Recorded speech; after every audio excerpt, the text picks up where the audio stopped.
வெண்பருத்தி நூலெடுத்து வாய் வெடிச்ச பூவெடுத்து நான் அணிஞ்சிட தொடுத்து வச்ச நடினமான மாலை இது.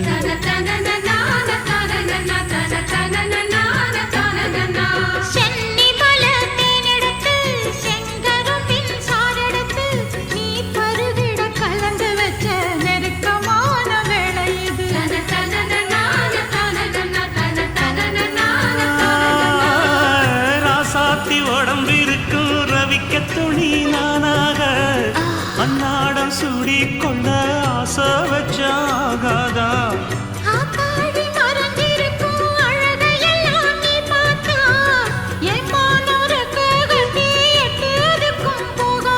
அடிச்சி சக்கரையே எட்டி நீயும் நிற்கிறியே நான் ஏங்கி ஏங்கி பார்க்கிற போறாங்க